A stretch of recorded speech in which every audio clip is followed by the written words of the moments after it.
Todos nos hemos preguntado en algún momento de la vida, ¿cuál es el objetivo? Y siempre me han preguntado, ¿y cuál es el objetivo de ser médico? Y solo existe una respuesta.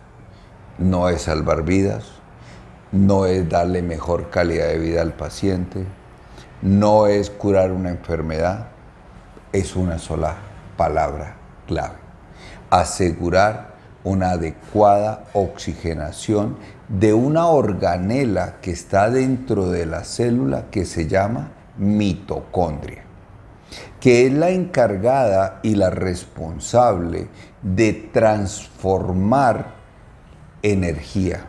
Es allí donde se llevan todos los procesos de transformación energética a través del ciclo de oxidación aeróbica, que se conoce como el ciclo del ácido tricarboxílico o ciclo de Krebs, donde se van a generar la energía que nos permite vivir. Y se producen ATPs, adenosintrifosfato, entre 32 y 34 ATPs en promedio. Es esta organela, la mitocondria, la que nosotros cuidamos, la que nos va a permitir que yo le dé vida al paciente, la que me va a permitir a mí que yo le dé calidad de vida, que le dé la energía necesaria para que cada una de las células que van a constituir un órgano puedan cumplir una función. Entonces, allá es donde yo quiero que hoy entendamos cómo funciona de una manera sencilla una mitocondria. Cómo funciona de una manera clara y precisa una mitocondria. Porque es estas mitocondrias, las del cuerpo, las que nos dan la energía. Y hoy sabemos que se generan 144 cuatrillones de moléculas de ATP al día. Esas 144 cuatrillones de moléculas de ATP que se generan al día son las responsables de que nosotros tengamos un adecuado funcionamiento. ¿Qué quiere decir esto? Que si nosotros no aseguramos una adecuada perfusión a esa célula, una adecuada oxigenación a esa célula, un adecuado aporte de glucosa o de energía o de sustrato energético a esa célula, probablemente no vamos a producir un proceso de transformación energético tan efectivo y tan eficiente como lo hace. Sin embargo, sabemos hoy en día qué necesitamos. Entonces, si yo tengo una célula en cualquier lugar del cuerpo, esta célula va a necesitar 3 elementos fundamentales para que pueda funcionar. Primero, oxígeno. Yo tengo que tener oxígeno. Mi cuerpo tiene que tener una adecuada oxigenación que sea por encima de 90%, para que pueda asegurar que va a llegarle oxígeno, porque es un proceso de glicólisis oxidativo. Necesita de oxígeno. Pero necesito de hemoglobina. Este oxígeno se pega a la molécula de hemoglobina para que lo transporte. No puede transportarte por sí solo. El oxígeno no es eficiente libre. El oxígeno es eficiente cuando tengo una molécula como la hemoglobina. Por eso es tan importante no tener anemia, porque cuando tengo anemia el transporte del oxígeno ya no es tan eficiente. Entonces cojo ese oxígeno, se pega a la hemoglobina para que lo lleve a la mitocondria, a la célula. Sin embargo, ojo, no lo puedo hacer. Yo me puedo pegar a la hemoglobina, pero tengo que tener alguien que me empuje, que me induzca, que me lleve hasta la última célula del cuerpo. ¿Y quién se encarga de empujar y de llevar? El corazón. Porque el corazón, con el gasto cardíaco, con la presión, con la fuerza, hace que haya un adecuado transporte de ese oxígeno hasta la célula. Una vez llega allí, a la célula, lo que hace el organismo es coger ese oxígeno y hacer que esa glucosa, que en principio es la principal fuente energética, se vuelva eficiente y haga un proceso de fosforilización oxidativa donde se van a generar entre 30 y 32 ATPs eficientes, los demás se pierden. Y este proceso en un día corresponde a producir 144 cuatrillones de moléculas energéticas.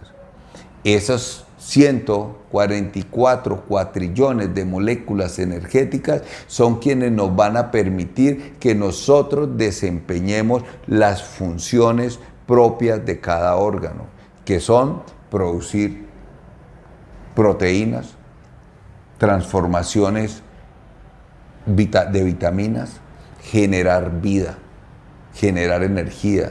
Es lo que nos permite movernos, es lo que nos permite tener actividad, es lo que nos permite lograr un objetivo y que cada órgano, porque las células, cada célula es parte de un órgano.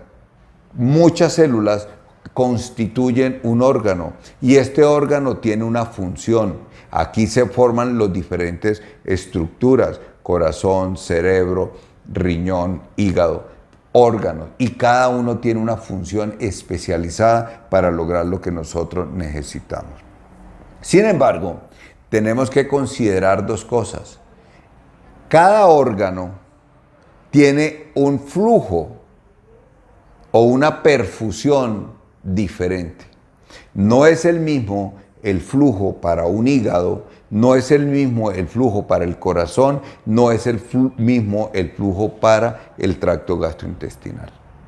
¿Y por qué es tan importante entenderlo? Porque hay órganos que son más resistentes a la falta de oxígeno, porque hay órganos que son más sensibles a la falta de oxígeno y otros que son más resistentes a la falta de oxígeno, o de hemoglobina, o del gasto cardíaco.